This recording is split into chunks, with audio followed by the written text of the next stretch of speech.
Although the experience of entertainment is arguably the most important consequence of viewing or using entertainment media content, there are other consequences, and these are worth thinking about as well.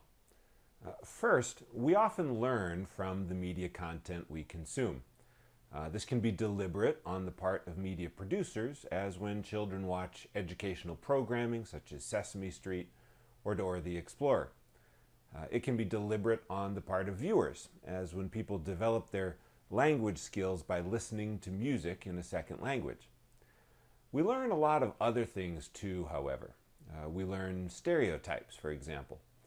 When we see depictions of members of minority groups, for example, especially groups with whom we have relatively little contact in real life, then we tend to develop a set of beliefs or expectations about members of that group based on what we see or hear or read in the media.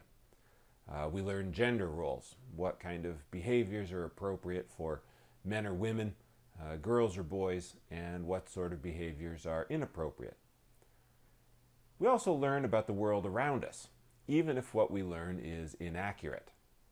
For example, a recent study of over 12,000 adolescents in California found that the more time teens spent watching television and playing video games, the greater percentage of their peers they believed smoked cigarettes. You see how that works? Watch TV with people smoking. Learn that people, especially young people, smoke. Entertainment media are, in many ways, a powerful educator. Entertainment media can also be persuasive, causing shifts in our attitudes and evaluations. Sometimes this happens as a result of our conscious, thoughtful reflection on the media content we see, and that content functions in ways similar to a formal persuasive argument.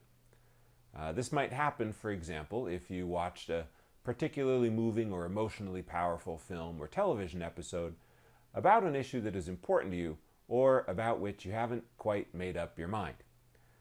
For example, imagine a viewer with mixed or uncertain feelings about gay marriage watching a particularly moving episode of a television program in which a gay couple, depicted sympathetically, marries. Reflecting on such a depiction might reasonably be expected to cause this person to think about his stance with regard to gay marriage, and that reflection may then lead to a shift in attitudes. At least as often, however, attitudes shift in response to media content through less conscious, less deliberate processes.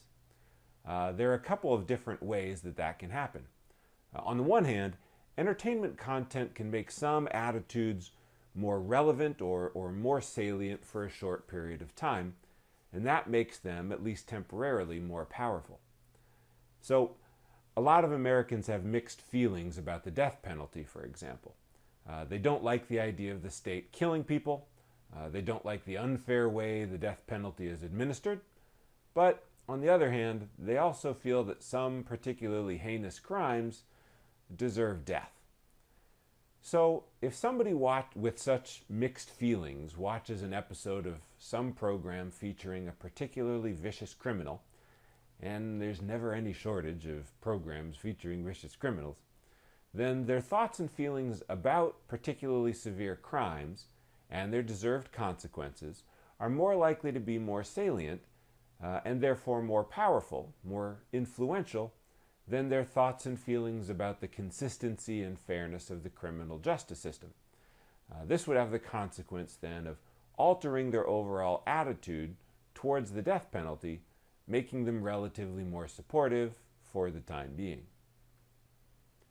Another way entertainment media content shapes our attitudes without our overt awareness is by providing more evidence or examples supportive of some particular perspective.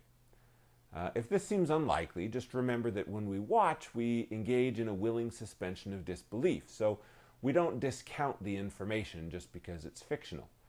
In fact, we don't really think about it consciously or carefully at all. We just watch and enjoy, but it's still getting stored away in our mental information store.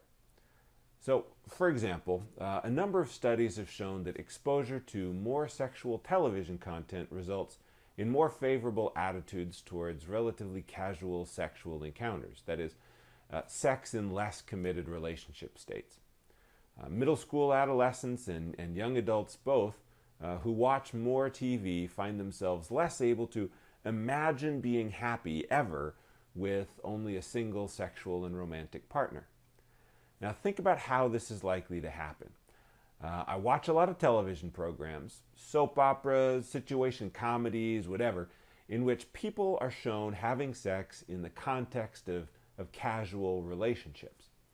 Of course, in real life, statistics say that most of the people that I know have sex in the context of committed romantic relationships. But as I watch more TV, a greater and greater percentage of the examples in my head of positive sexual experiences consist of cases where the sex is between strangers or casual acquaintances or hookups or whatever.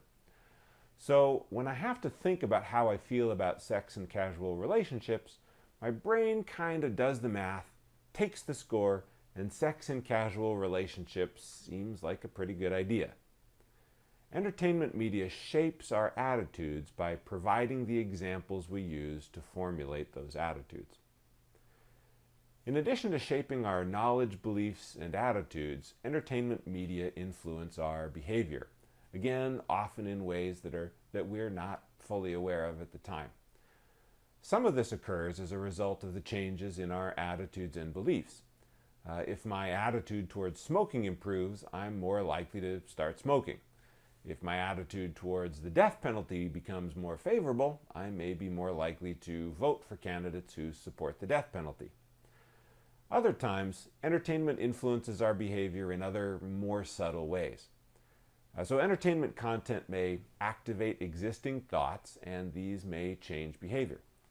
Well, have you ever noticed that when you see someone else yawn, you're more likely to yawn? Well, when we see someone else eating, we're more likely to eat. And this works even when we see people eating on television. And indeed, watching food ads or depictions of people eating on television increase the frequency of snacking behavior. Sometimes entertainment content changes our behavior by changing our arousal level. By arousal, we mean the basic level of physiological excitement, our heart rate, blood pressure, and so on. So when our baseline arousal is higher, we're more aggressive, we're more violent. Exciting media content that depicts violence or sex or that induces anxiety through suspense, like a horror movie or a really close basketball game, increases arousal. And that in turn makes us more likely to engage in aggressive behavior, at least for a short time afterward. In short, entertainment is important, but entertainment media are influential in a great many ways.